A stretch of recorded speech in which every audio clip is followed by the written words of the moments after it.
Hi guys, I'm Chris. And I'm Robbie. And this is Cinephiles, and today we are doing the review for the first film of the DC Universe, Man of Steel. And of course we're doing all the films leading up to Justice League, which is just around the corner, so looking forward to that. So enjoy our review.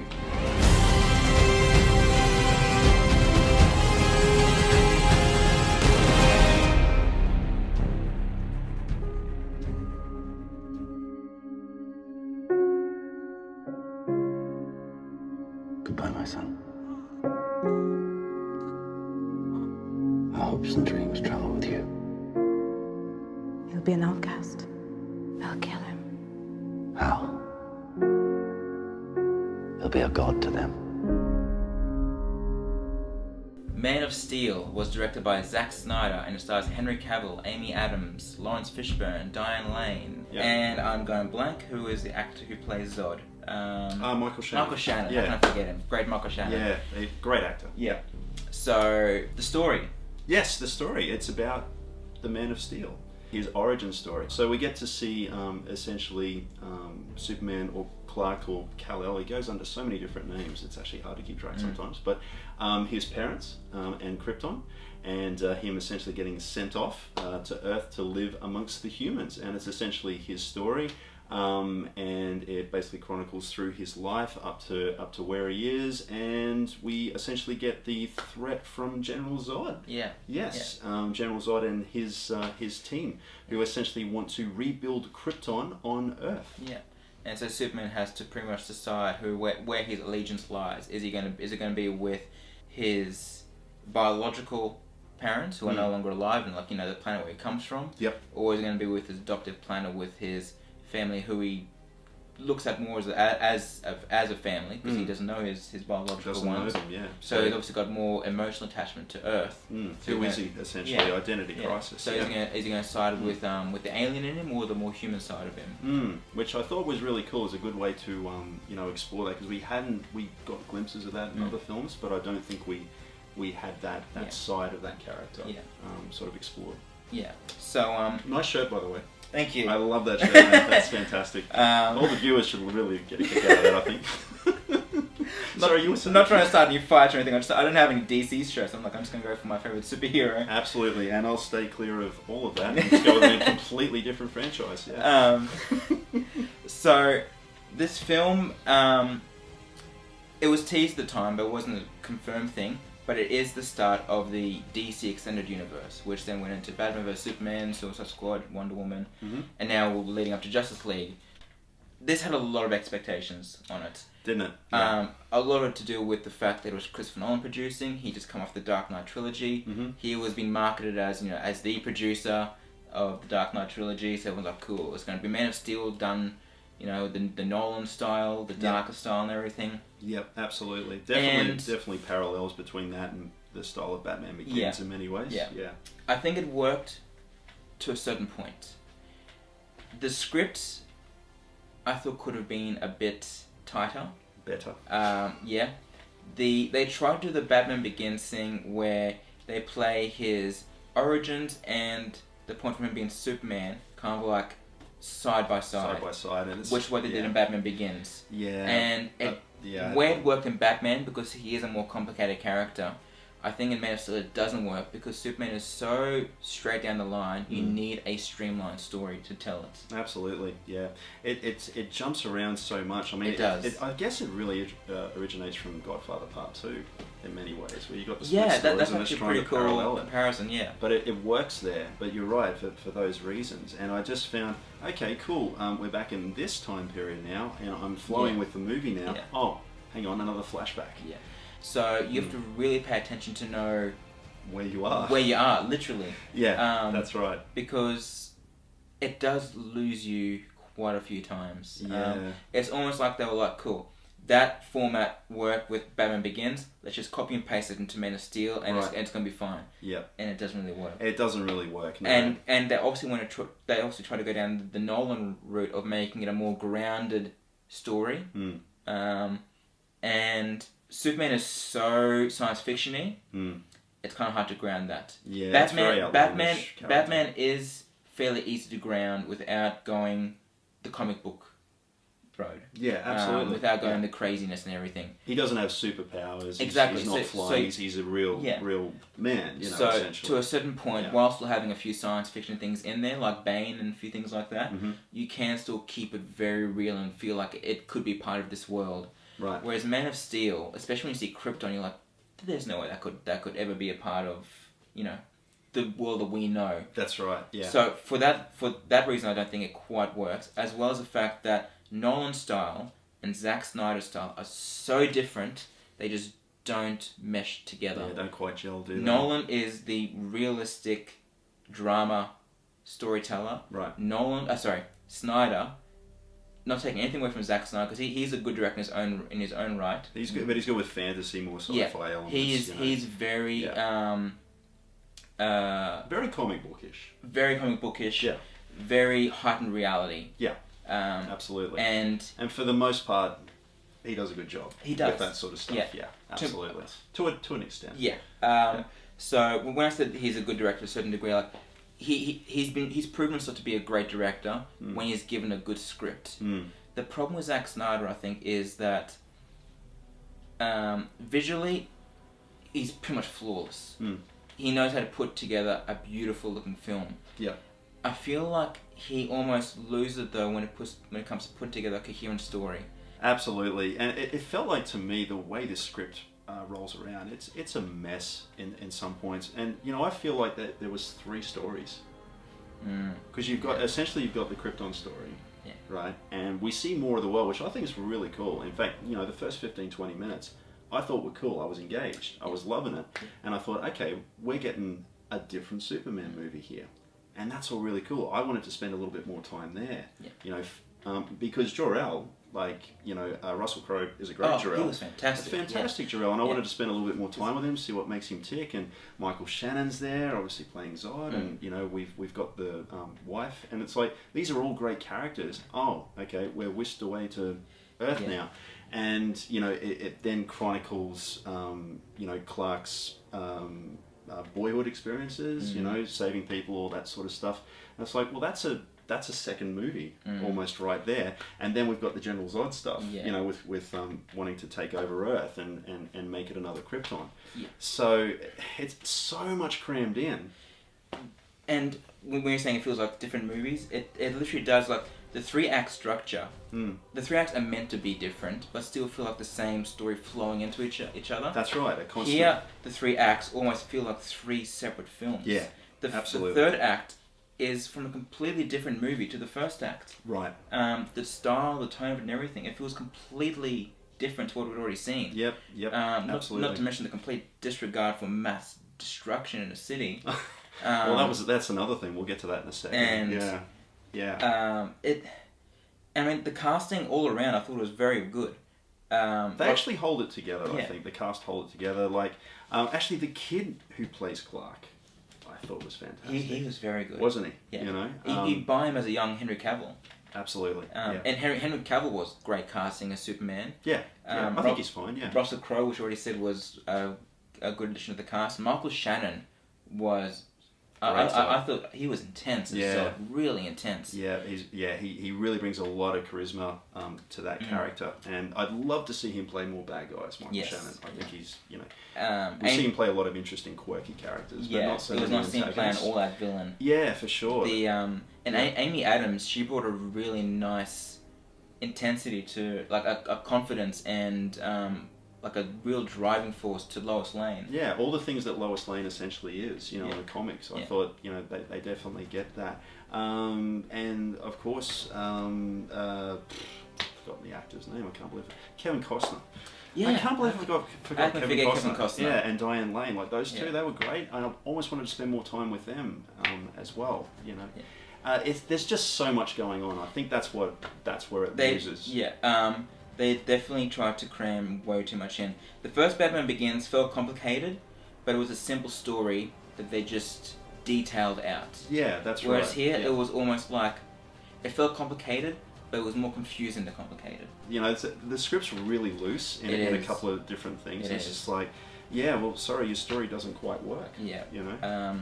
So, moving away from the story, the score. That'd be good, actually. The score. Hans Zimmer steps in, giving us the first new Superman score since John Williams' iconic one. Yep. And what did you think of it? Because you're from a music background. So what did you think musician. So it definitely worked for me. Yeah.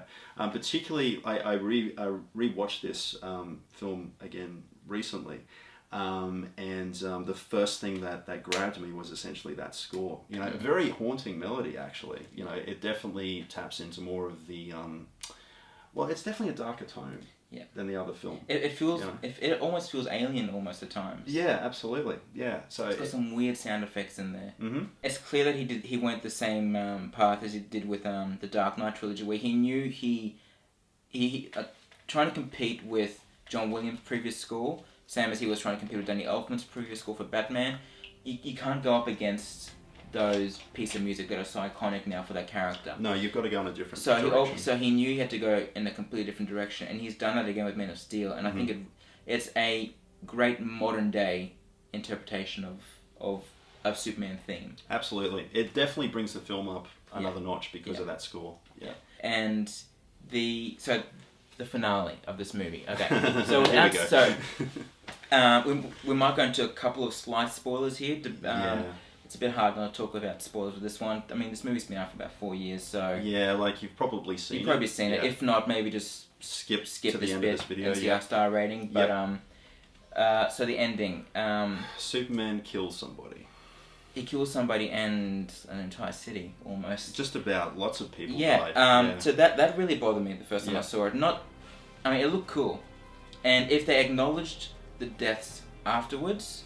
I would have been more okay with it. Yeah, there was nothing, but and so many people died, and it just went on and on. Like there was like 45 minutes that end battle scene. Yeah, and I mean, yes, they acknowledge the mass destruction in Batman vs Superman, but that's the next film. You shouldn't have to wait for the next film to have that. Stand-alone movies, please. And there's one little throwaway line that Clark gives to some people on the street: "Stay inside. Lock the doors." And I'm like, that's it, But he crashes into that room. Not even that's going to help anyway. It's not going to help. He crashes into that room indirectly in the next scene. It's and the first time I saw it, it bugged me. When I came out, I was like, why was Superman doing that? And I spoke to a few friends who were like massive fans of him. Like, no, it was Zod throwing him into it. I was like, okay. Right. I watched it again and be like, and there was a number of times when yes, Zod is the one causing destruction. He is the one throwing Superman and everything. Yep. But there's still a few times when Superman is the one that initiates the attack. And he plows straight through a building, and the whole thing just falls over. I'm like, that was not Zod. No. That was Superman. And he was supposed to be saving the city. Was there I think there was a train station as well, where he throws Zod's commander in there? Or was it a train station or a bus or something like that? He destroys the entire city of Smallville almost. Yeah. Yeah. And it just keeps going. And just keep going and going and going. And it does not end. I'm like, when is... Like, I love destruction. I love, disaster movies. It's eye candy. But I'm like, you can only take so much. Eye candy with a purpose. Yeah. It's not really advancing the story. Yeah. When all this is happening. And even if it's not advancing the story, if it's intriguing action and it keeps following on to new and interesting things, for example, like the Raiders chase. Yeah. It's not necessarily propelling the story, but every beat in it is different. Right. Whereas Man of Steel, every single beat looks the same. Into a building, into another building, and another building, and another building. I'm like, cool. It's just a grey metal mess. They go into space for like a second, and you get a nice little Wayne satellite cameo. Right. Yeah, that's a Wayne satellite. Apart from that, and I'm like, okay, cool, something different. They're in space. Nope, straight back down to Earth. I'm like, enough. We get it. We got it. It's like, guys, come on. Give us something or wrap it up, and that's where it falls down. My other complaint with not just the action, but just, like I said before, Zack Snyder, he is great visually. Yeah. But, buddy, you've got to slow down with the slow motion. Totally. Seriously, the movie would be half as long if you didn't do so much. Totally. Hey, what did you feel about Superman killing Zod? Did that bother you? Yeah. That scene? It bothered me, not just that he did that, but the way it happened, it was so badly done. Yeah, watching it again today when I saw that scene, okay, it's like I'll give that scene a little bit of leeway because there is a reaction when he breaks his neck. And it's not just breaking; he screams, and I'm like, okay, all right, okay, I'm kind of on board for that. whether it breaks the character lore, though, it's another not matter. For me. What bugs me, it's not so much that he does it. It's more just how it happens. It just feels, like I said, it feels like they were out of ideas, and they were just okay. We just need to end the action, which should have ended 10 minutes ago. And they were like, cool. What's the quickest way to do this? Snap his neck. It's just a very rushed script. I mean, that's what it comes down to at the end of the day. You can put all the bells and whistles on a film in the production side of things, but if you do not have that script in place, it ain't gonna work. I mean, it feels like we're crapping on this movie a lot. It's not. It's got its problems. It definitely has its problems. Yeah. I still very much like this movie. The first time I saw it, I was disappointed. After repeat viewings, I do very, very much like it. After Wonder Woman, probably my favourite DC of the universe. Yep. I mean, that's not really saying much compared to the other two movies that are out, but yeah, still, I still very, very much enjoyed it. And like for me, there's more that I love in the movie than stuff that I don't like. Just the things that I don't like are so prominent. I can't help but have that affect my overall affection for the film. Yeah, I mean, I think we did cover what was good about it. Yeah. You know, and I think for me, it was definitely the performances. The action, for the most part, is great. Yeah, up until the end. Up until the end. The music was great. Yep. And the wrap up is great. It's a nice teaser. It wraps up the story, and it's a nice teaser for going forwards. I did love the line Amy Adams, because as any Superman fan knows, he goes to work for the Daily Planet. Welcome to the planet. Welcome to the planet. I thought that was great a nice, great line where it's not just welcoming him to the Daily Planet, it's obviously welcoming him to Earth. His story, yeah. I thought that was great. And you finally get to see Clark Kent with the glasses on and everything. Yeah. So it's a great wrap up, and the final cut when it's focusing on Clark and he's just like, "Thank you, Lois," and it just cuts to the music and everything. Like, that was a fantastic finale. Absolutely, yeah. I just wish it had just come a little bit sooner, but it worked. You know, it's like somehow they actually miraculously pulled that off. Yeah. Yeah. So overall. What are you giving it? I'm tossing up between 3 and 3.5. I haven't quite made up my mind. But just thinking about all the things that you sort of mentioned there, I think the Hans Zimmer scored would probably sway me to 3.5. But I did have those problems with the script, and so I guess really I'm looking at it from more of a writing angle, which kind of pulls the score down a little bit. But look, if you're a fan of these types of movies and you haven't seen it, you'll definitely have a good time with it. There's definitely a lot to appreciate in it. It just does have its problems with the script. Yeah. So for me, there's a 3.5. 3.5. Yeah, if I didn't mention that. Yeah, 3.5. Cool. Yeah, cool. Sorry. For me, there's a lot of moments where I would even give a 5-star. Like there's some bits that I thought were perfect. But they just don't come often enough. And then there's other bits that are more like 3 stars. Yeah. It's a mixed bag, isn't it? It really is a mixed bag. It's a tough one to So, I mean, for me, overall enjoy, like, even though there is a lot that annoys me, there is so much that I do very much love about this movie. I'm going to go 4 stars for Man of Steel. Wow. That's a good score. My father believed if the world found out who I really was, they'd reject me. He was convinced that the world wasn't ready. What do you think? What's the S stand for? It's not an S. On my world, it means hope. Well, here it's an S. How about Excuse me.